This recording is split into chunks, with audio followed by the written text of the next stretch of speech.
সুন্দর মানুষ সবসময় ভালো নাও হতে পারে, কিন্তু ভালো মানুষ সর্বদাই সুন্দর হয়। যারা ময়লা পরিষ্কার করে তাদের ময়লাওয়ালা নয়, পরিষ্কারওয়ালা বলা উচিত। কারণ ময়লা তো আমরাই করি, তাই আমরাই ময়লাওয়ালা। শুনেছি যে সয় সে রয়। আমার মতে যে সয় তার সাথেই বারবার একই ঘটনা হয়। ক্ষমা করতে শেখো, হয়তো অতীত বদলাবে না, তবে ভবিষ্যৎ অবশ্যই বদলে যাবে। 1 বছরে 10 জনকে ভালোবাসা কোনো কঠিন ব্যাপার না। কঠিন তো 10 বছর ধরে একজনকে ভালোবেসে ভবিষ্যতে তাকে স্বীকৃতি দেওয়া। মানুষ যখন কিছু হারাতে শুরু করে তখন একসাথে অনেক কিছু হারিয়ে ফেলে। বেঁচে থাকতে হলে হাসতে হবে, অনেক হাসতে হবে, এত হাসতে হবে যেন কখনো মনই খারাপ না হয়। বিয়ের রেজিস্ট্রি ফর্মের সাথে আরও একটি ফর্ম যুক্ত করা উচিত, যেখানে লেখা থাকবে উভয়ের বাবা মায়ের দায়িত্ব নিতে সারা জীবন বাধ্য থাকবে। নির্দিষ্ট একজনের সাথে কথা বলার অভ্যাসটা খুব খারাপ হয়। সে একটু অবহেলা করলেই বড় কষ্ট হয়। যে যত শব্দ করে হাসে তার দুঃখ তত বেশি। যার কান্নার শব্দ শোনা যায় না তার মতো কষ্ট কারো হয় না।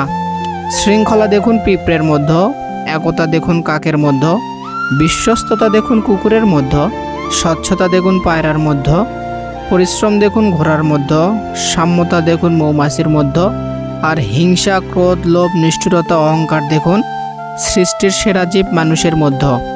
কষ্ট তখনই বেশি হয় যখন আপন মানুষগুলো পরের মতো ব্যবহার করে। শব্দ ছাড়া কান্নাগুলো অনেক বেশি কষ্টের হয়। একজন বিবাহিত মহিলাকে জিজ্ঞাসা করা হলো, তোমার শ্বশুরবাড়ির সমস্যা তুমি তোমার স্বামীর সাথে আলোচনা করো না কেন?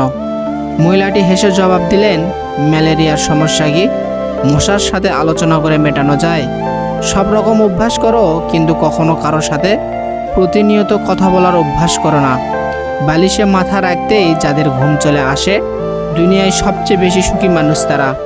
18 থেকে 25 বছর বয়স পর্যন্ত তুমি জীবন থেকে অনেক কিছু হারিয়ে ফেলবে।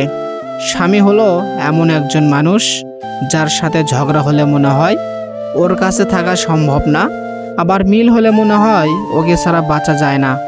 যখন অর্থ থাকে তখন সবাই কেমন আপন হয়ে থাকে, আর অর্থ না থাকলে পরিচিত মানুষগুলোও পর হয়ে যায়।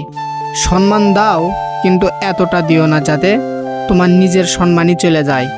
অহংকার যার ভেতর থাকবে সে কখনো নিজের ভুল দেখতে পাবে না, আর অন্যের মধ্যে কোনো ভালো গুণও সে দেখতে চাইবে না। প্রত্যাশা যেখানে শূন্য, জীবন সেখানে পরিপূর্ণ। সব মেয়ে টাকার কাঙ্গাল নয়, সব পুরুষ অত্যাচারী নয়। সূর্যাস্ত প্রতিদিন প্রমাণ করে দেয় যে শেষটাও সুন্দরভাবে হতে পারে। একা আছো বলে খুব কষ্ট হচ্ছে, যতই কষ্ট হোক তবুও ভুল মানুষের হাত ধরে নিজেকে মৃত্যুর মুখে ঠেলে না দেওয়াই ভালো। যে সম্পর্কে একবার ফাটল ধরে সেই সম্পর্ক জোড়াতালি দিয়েও টিকে না।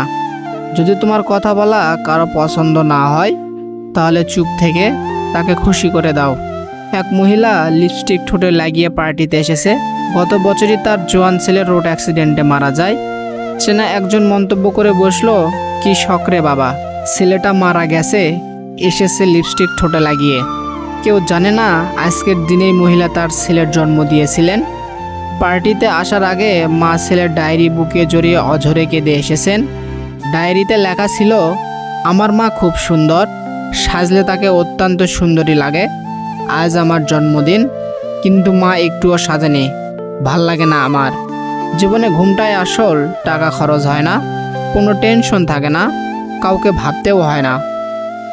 নিজের হাত খরচের টাকাটা নিজে উপার্জন করার মধ্যে আলাদা এক ধরনের শান্তি আছে। ভালো থাকাটা দক্ষতা, আর ভালো রাখাটা যোগ্যতা। সময় কেউ দেখতে পায় না, কিন্তু সময় অনেক কিছু দেখিয়ে দেয়। মায়া বড় খারাপ জিনিস, ভুলতেও দেয় না, আবার ভালোও থাকতে দেয় না। যত্নেই ভালোবাসা বাড়ে, অযত্নে বাড়ে দূরত্ব। কখনো অন্যের জন্য নিজেকে বদলাবেন না। যে আপনাকে চাইবে, আপনি যেমনই হন না কেন, সে ঠিকই আপনাকে মূল্য দিবে। কখনো অন্যকে আপনার ভালো রাখার দায়িত্বটা দিবেন না, নিজেকে ভালো রাখার দায়িত্বটা নিজেই নেবেন। এ দুনিয়ায় কেউ কারো নয়। অন্যের জন্য নিজেকে বদলাবেন না, কারণ দিন শেষে আপনি আপনার জন্যই থাকবেন। আপনার একা থাকার জন্য আপনিই থাকবেন, আপনার চোখের পানি মোছার জন্য আপনি নিজেই থাকবেন। অন্য কেউ নয়। তাই নিজেকে ভালো রাখার দায়িত্ব নিজে নিন, নিজের যত্ন নিন। শক্তি সেটা নয় যেটা তোমার শরীর থেকে আসে, শক্তি সেটাই যেটা তোমার হৃদয় থেকে আসে।